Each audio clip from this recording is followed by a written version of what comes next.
Today we're going to talk about the psychological dimensions of the people who are working under your team. बहुत सारी जगह पे आप जाएंगे तो आपको डिफरेंट तरह के लोग मिलेंगे जो आपको काम करके देखें, बिकॉज जब आप लीडरशिप रोल पे काम करते हैं तो आप सारे काम नहीं करते, क्योंकि आप ड्राइव कराते हैं कि कौन सा बंदा मेरे लिए कौन सा काम कर सकता है। आपकी टीम में अगर 5, 8, 10, 15, 20 लोग क्यों ना काम करते हो, लेकिन पर्सनैलिटी 4 तरह की होती है। आपकी टीम के अंदर एक ऐसा शख्स मौजूद है जो हमेशा रिजल्ट्स की बात करता है, उसको साइकोलॉजिकल डायमेंशन में कहा जाता है a man who drives for the results. In short you can call them driver, because जब भी वो बात करेगा वो न्यूमेरिक्स की बात करेगा, नंबर्स की बात करेगा, टारगेट्स की बात करेगा, अचीवमेंट की बात करेगा।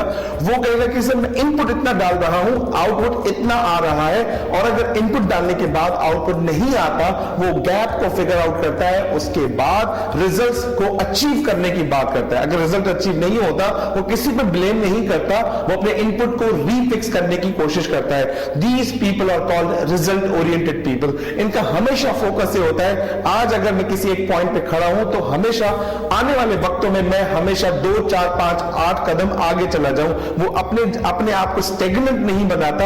ही finds the opportunity in the organization. If the organization is not giving him opportunity, he goes out from the organization, find a better opportunity for himself, because his potential never stops himself to stay here at one point. He is struggling a lot, he's working a lot, he's a hard worker, because he wants to bring result for the organization. If he brings the result for the organization, in the end organization will pay him off very handsome.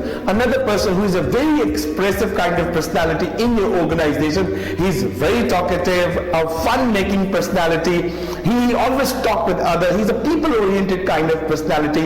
वो results को थोड़ा lay down करके कहता है कि लोगों के हक की बात करो, लोगों को कैसा फील होता है वैसी बात करो। और जब भी टीम के अंदर जाएगा और जब भी कोई अपनी बात स्टार्ट करेगा, वो कहता है कि मेरे होने से किसी को दुख ना हो, मेरी वजह से कोई नौकरी छोड़ के ना जाए। जब मैं लोगों से बात करूं, लोगों से मिलूं, तो मेरे होने का अच्छा एहसास हो। वो ये कहता है कि मैं कितना इंपॉर्टेंट हूं ये नहीं समझाना चाहता उनको, मेरी इंपॉर्टेंस तुम्हारी जिंदगी में क्या है वो यही सिखाना चाहता है। बहुत अच्छे किस्म का मैनेजर होता है, लेकिन इनपुट और आउटपुट में थोड़ी बहुत गोली ये कर जाता है। कहता है कि ठीक है आज काम नहीं हुआ कोई बात नहीं है, कल काम को हम बेहतर करेंगे।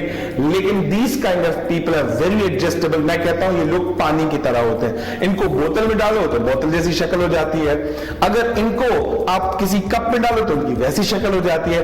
दे are adjustable, flexible in every situation, in every condition of life. I'm going to talk about the third kind of personality. ये भी आपके organization में जरूर पाए जाते हैं. These are called analytical kind of personality, because whatever they do, first they perform, apply on themselves कि यार मैंने जो काम किया उसको पूरा मॉनिटर करूं, चेक करूं कोई गलती तो नहीं है। जिस तरह की नेचर वो अपने आप पे डेवलप करते हैं, वो वैसा ही रिजल्ट बाकी लोगों में देखना चाहते हैं। बड़ी ऑडिट, कंट्रोल, प्रिसाइज और बैक चेकिंग पे बिलीव करते हैं। वो ये देखते हैं कि मेरी कंप्लायंस क्या है और मेरे क्विक एस्टिमेट्स क्या है। जो भी उनको आप एक्सेल पे शीट बना के देखोगे 3-4 मरतबा चेक करेगा, क्रॉस वेरीफाई करेगा, और अपने आप को वेरीफाई करवाने के बाद किसी और से भी चेकआउट करवाएगा।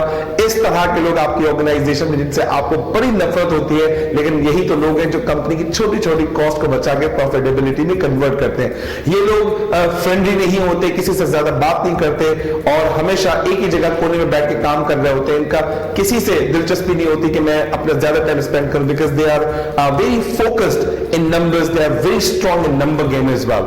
Now I am going to talk about the fourth personality, that is called amiable kind of personality. They are very loving person. वो बड़े इतने अच्छे इंसान होते हैं, और आप अपना काम छोड़ के वो आपके काम को तवज्जो देते हैं कि यार इसका मसला पहले हल करो, इसका मसला हल हो जाए, then I will start my work on that. जाते फॉर एग्जाम्पल जब वो इस तरह के मैनेजर काम कर रहे होते हैं मार्केट के अंदर, रिटेलर्स इनसे बड़े खुश होते हैं, कंज्यूमर्स बड़े इनसे खुश होते हैं, और जिन जिन आउटलेट में ये रहते हैं उनके store manager, field managers and department manager इनसे बड़ी दोस्तियां बना के रखते हैं, क्योंकि ये वो शख्स होता है इसको अपना राज भी दे दो तो ये आगे जाके सबके सामने भांडा नहीं फोड़ते, क्योंकि इस तरह के लोग बड़े ट्रस्टवर्दी होते हैं और अपनी टीम के अंदर भी ट्रस्ट डेवलप करते हैं। इन लोगों से टीम बड़ी अच्छी संभलती है, लेकिन कभी कभी इन लोगों का फायदा भी उठाया जाता है। लेकिन इस तरह के लोग सरवाइव भी करते हैं, ग्रो भी कर जाते हैं। लेकिन एनालिटिकल टाइप ऑफ पर्सनालिटी बड़ी लॉन्ग टर्म से एक ही काम को लगा के जैसे चिपक के खड़े होते हैं। लेकिन एनिएबल काइंड ऑफ पर्सनालिटी